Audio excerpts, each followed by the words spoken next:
Jason Statham's dressed as a monk and says, "I now pronounce you man and knife." All right, I'll see it. No, trust me, Greg. I think you would have a blast with the Expendables series. And Terry Crews is in it. I do like Terry Crews. Man, pronounce you man and knife. That's genius. That's the best thing I've ever heard in my life. Let's talk about Edge of Tomorrow and Groundhog Tag. Oh, that's the Groundhog Day in German. Das ist Deutsch, yeah. Yeah, no. We'll do the hot first, right? Yeah, let's start with the fresh, which is to say, been out in theaters for like a month and a half. Yeah, we're a little late, but we really want to encourage people to see this film. Yeah. Edge of Tomorrow. Edge of Tomorrow, starring Tom Cruise. Fantastic. Tom Cruise and Emily Blunt, and my God, Emily Blunt sure is good in this movie. She's really good. Yeah, in the trailers, I was skeptical. So every Tom Cruise sci-fi movie is pretty bad, like all of them. Minority Report's really mediocre and not great. All the other ones he does one like every 3 years. They're all boring. And it's all set up to be the sci-fi revival. Yeah, it's set up to be the giant sci-fi blockbuster of the year. And Oblivion was real bad. Oblivion was... I think that's the lowest point. I think that that was so awful that as a film, it hurt. That's what scared a lot of people away from Edge of Tomorrow. It sure did impact this movie's chances of doing well. And it did decent, I think, in the box office overall. Sure.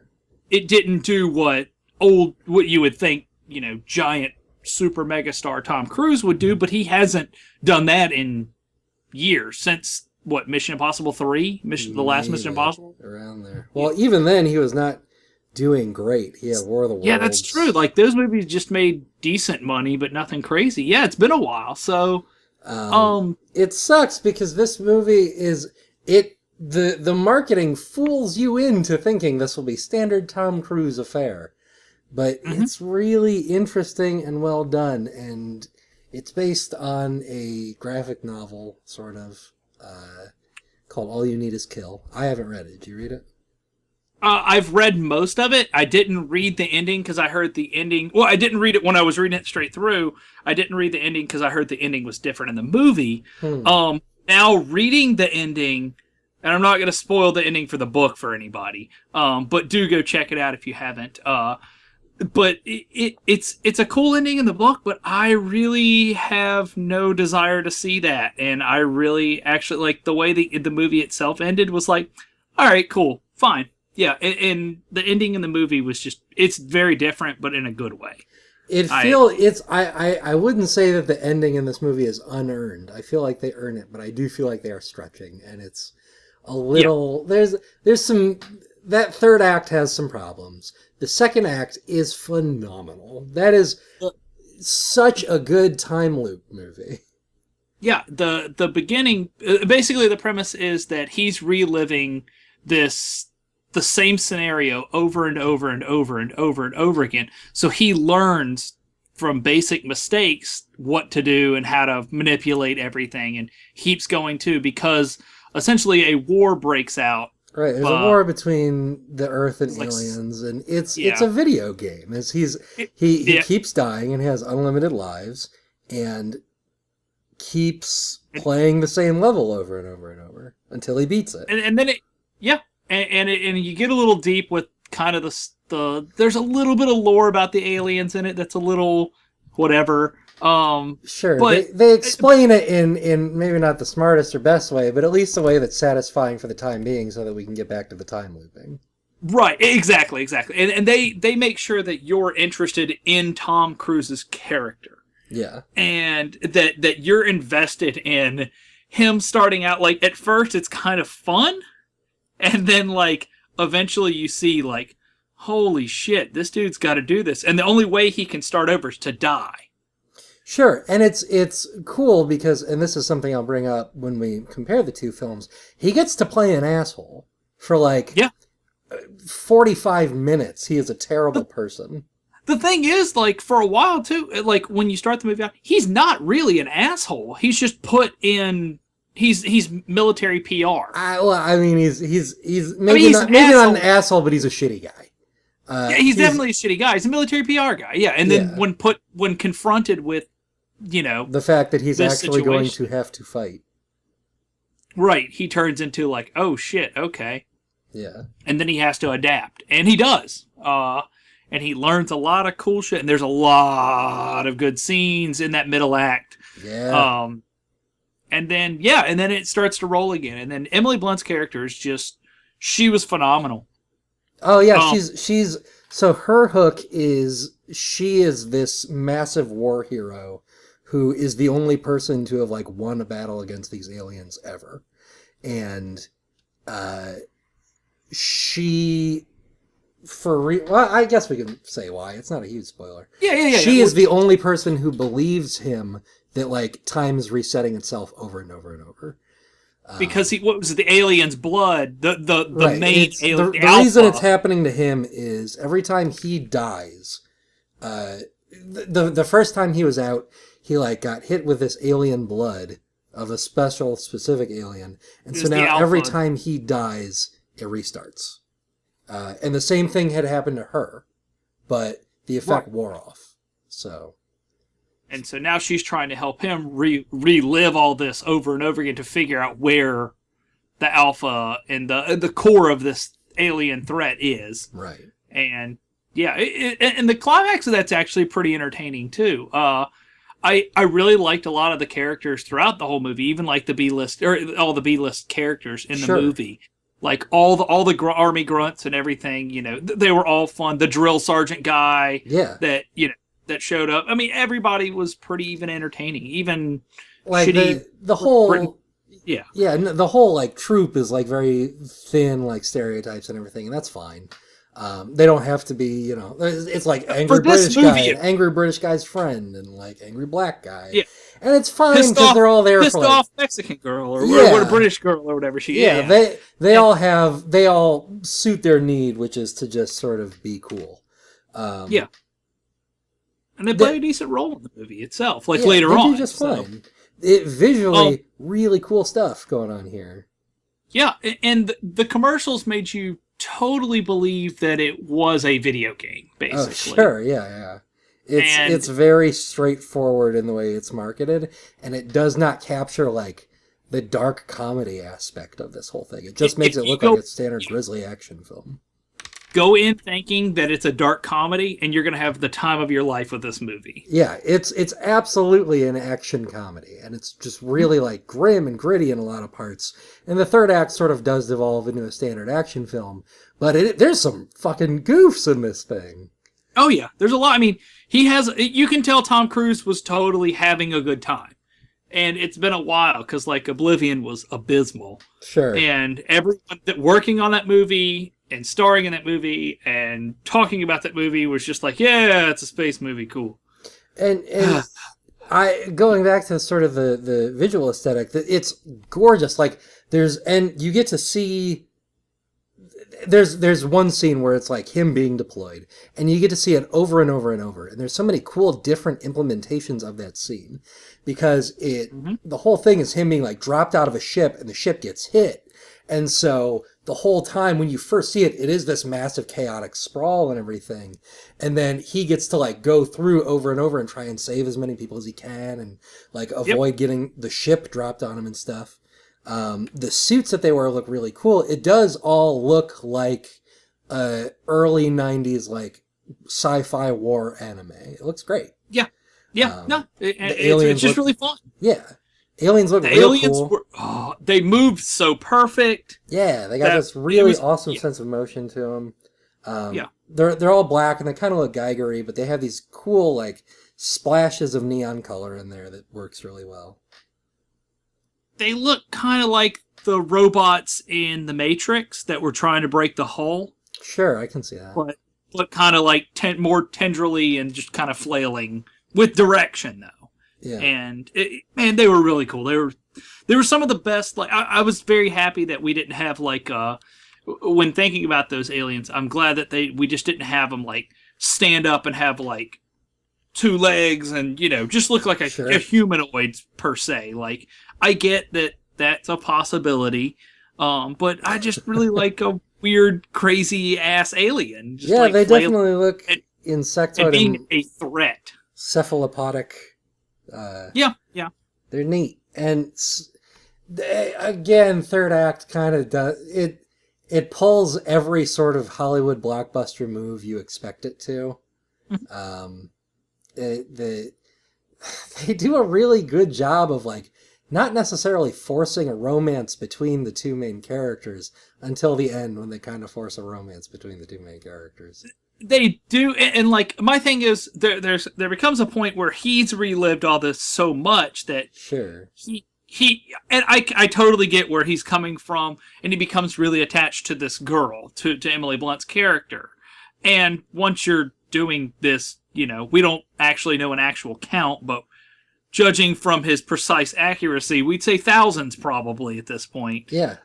Dying, and even if you weren't technically romantically interested, you're with this person 1,000 lives now. So like, all right, cool, Definitely whatever. at least a couple years worth. Right. So she may not know it, but you are totally there. And who wouldn't fall in love with her? She's fucking Emily Blunt. And she's this massive war hero. Yeah, she's badass. Yeah, she's cool as hell.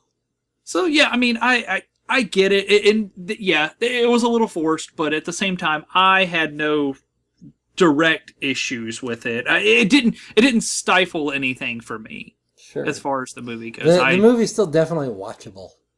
Oh yeah, there's a lot of cool, neat little touches in there. But do you want to move to the old? Yeah. We'll move to the old next. We have Groundhog Day starring Bill Murray. William Murray to his friends.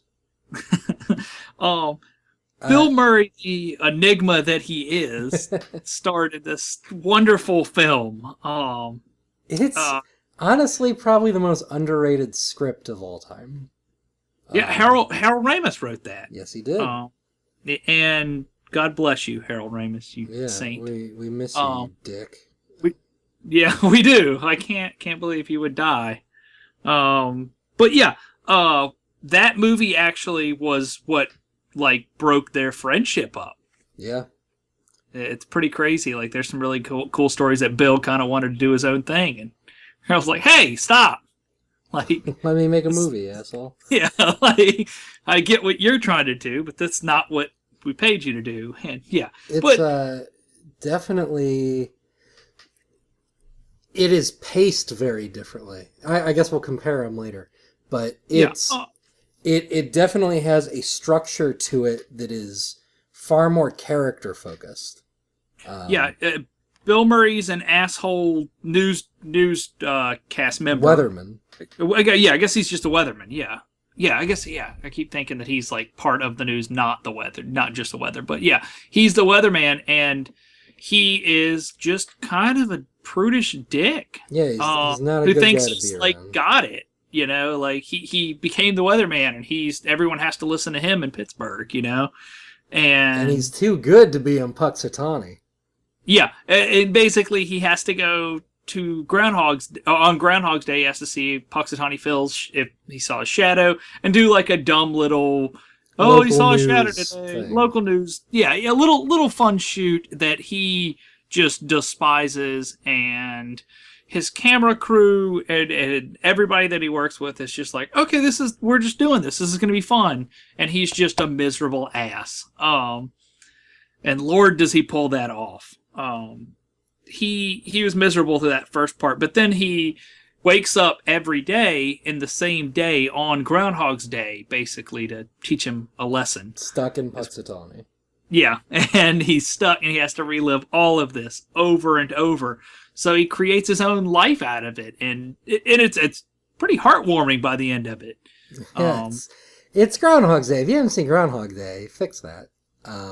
Yeah, it's very centered around the development of this character. It's around him learning to adapt to the situation he's in and take advantage of it, but then also how to use it to best effect for everyone as opposed to just himself. And which, in the end, benefits him more than anything else. It's a simple, almost like little finger puppet message that opens up a huge ton of comedic opportunities, and there is never any real explanation as to why it's happening.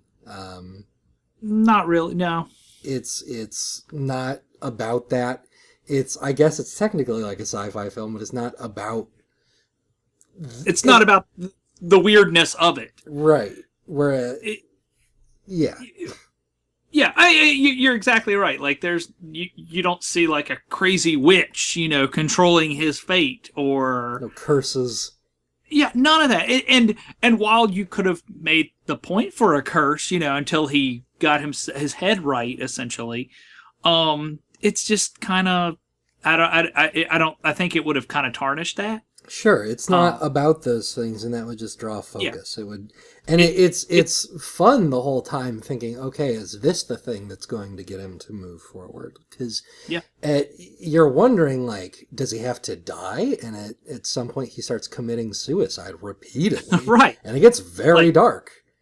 He does some really There's a good 20 minutes of that movie, even where the homeless guy dies, there's a lot of it that's super, super sad. And in the sense that, like, that's kind of like him turning at that point, like realizing that, you can't take all this for granted. You got to keep having fun, or you basically not necessarily having fun, but you got to take it and just do something positive with it. Don't be an asshole. Don't worry about tomorrow, live in the present, and all these sorts of things. And it's a simple enough message. It's very cutesy and, heartwarming, but it's handled in a way that is not schmaltzy, and it doesn't really force anything on you, because for so much of the movie, you see him being a bad guy and trying to take advantage of the situation. And there's a huge extended sequence where it's him just, like, learning how to seduce this woman who's his producer.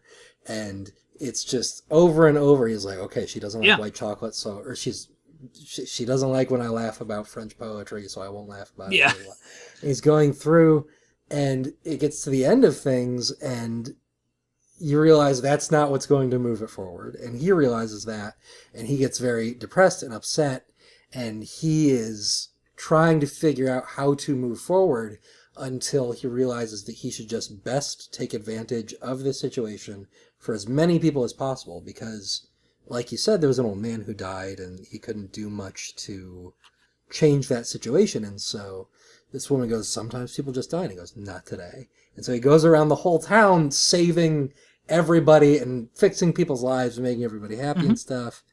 I don't feel bad about spoiling Groundhog Day, because if you haven't seen it, you're a monster.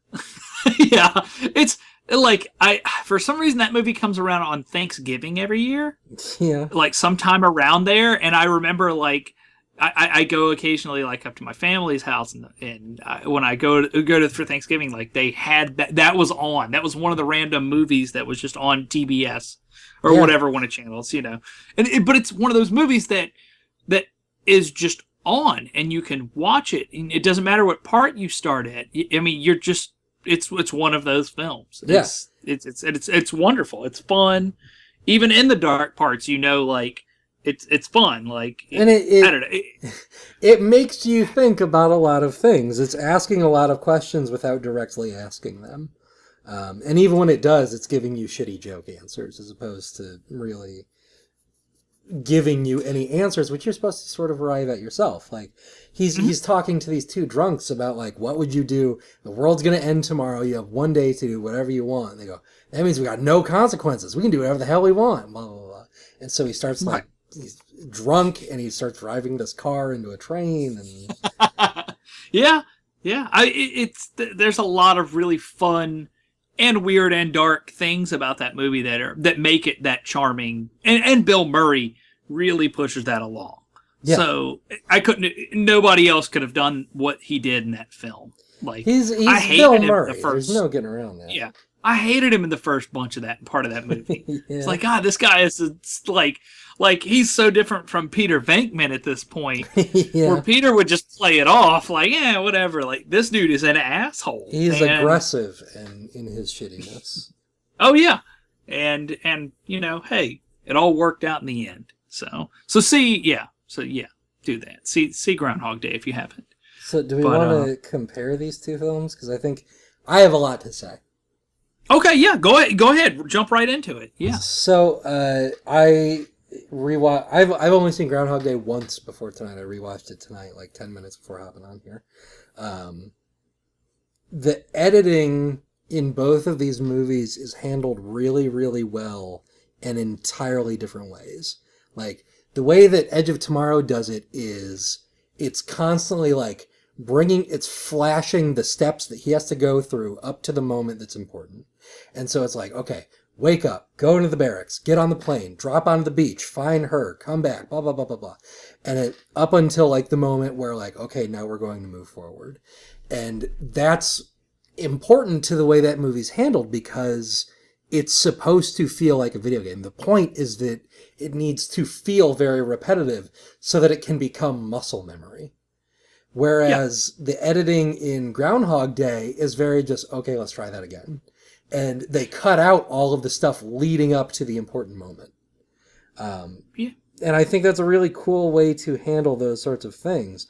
There are moments in Groundhog Day where you're like, well, what did where he'll like fuck up a line that he was saying to this girl to try and impress her, and then it'll just start over again. You go, did he just leave the diner after that? What was it? Right, like what did he actually do? Yeah. Like he has to, as opposed to Edge of Tomorrow, anytime they want to restart, they just shoot him in the head.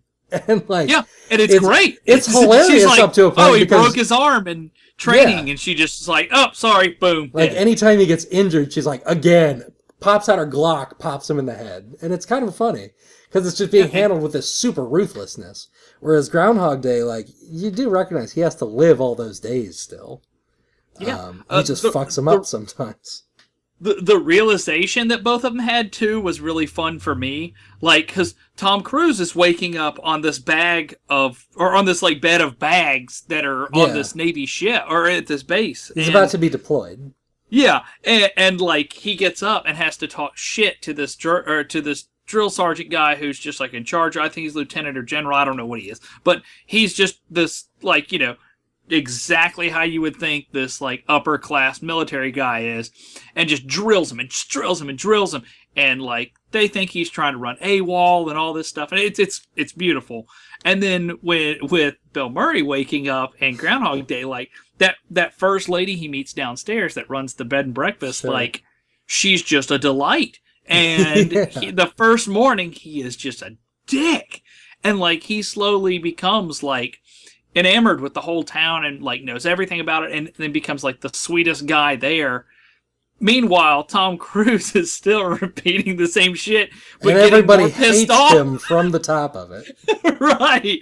Everyone just shits on him. And he's like, okay, I know what to do. And goes through these motions every single day just to get to like that same point right before he died. Right. And so like he has to go through it just to get to like Emily Blunt again. Right. And it's just both of them stressing out is like Bill Murray at one point, at the beginning he was stressed out, but then he totally just went into it. Whereas he seems to accept it a lot sooner than Tom Cruise. Oh, yeah. Does. Tom Cruise, however, accepts it and then stresses out more as it goes on because he has to live so many more days through it. And it gets rough. And he recognizes that like he has a mission that he has to accomplish, and he keeps failing, and it gets frustrating, probably. Right. While Bill Murray's trying to seduce a girl.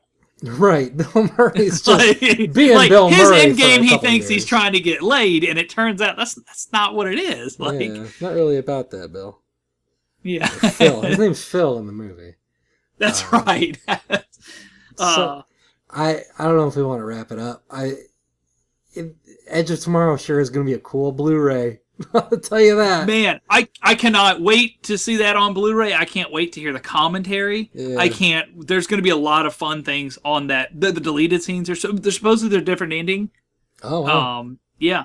So like I'm interested in all of it. I think that I two thumbs up. Edge of Tomorrow was fantastic. It's Way. I went to that theater really lowballing that movie, even yeah. with the great Rotten Tomatoes stuff. Like everybody was saying, super high score, great movie. All the reviews were coming out. I'm like, this is bullshit. This is total horse shit. This is bullshit. And every single person that has seen this movie that I know personally has been like, yeah, that was really fun. It's not as good as Dread, but it's probably this year's Dread. It's up. Yeah, I could see that. Yeah. Where it's like this drastically underrated sci-fi movie that came kind of out of nowhere. Yeah. All you knew was Tom Cruise was going to be in a sci-fi movie, and then the collective world groaned. Yeah, like, and then this again. Yeah, and then it was a blast, and it was actually good. So definitely for me, check out Edge of Tomorrow. Yeah. If we're gonna compare them and say one's better, I think obviously we have to go with fucking Groundhog Day, which sort of like wrote all of Edge of Tomorrow's homework for it. Yeah, it did. Edge of Tomorrow in the best way possible. Yeah, I mean the things that Edge of Tomorrow takes from Groundhog Day, it does in a way that is constantly like, okay, we know you've seen Groundhog Day. We understand that you understand how time loops work. What if we make it like a dark action comedy? And it works really well. Yep. So see them both. If you haven't seen Groundhog Day, you're fucking nuts, and you need to go see Groundhog Day. If you haven't seen Edge of Tomorrow, get the Blu-ray. It's real good. Yeah. It may even still be playing in theaters around you if you have a second run theater too. It's out there. I think it just left our theaters this week. Which is crazy because that movie's been out for a summer movie to be out for like 2 months now in theaters. Like it's a good little run on it. So check out both of those. Definitely see Groundhog Day if you haven't, because you're dumb if you haven't seen Groundhog Day. No offense. It is a Bill Murray classic. I am taking offense if you have not seen it. They're both just cool, weird, good movies that are strong even beyond their initial conceit. So I think that's going to do it. Yeah. So thanks for joining us on Hot and Old this week. I'm Cullen. I'm Greg. I'm the hot. Whatever. I still don't think we have a sign off. Whatever. The music is playing. They know. Yeah. I got you.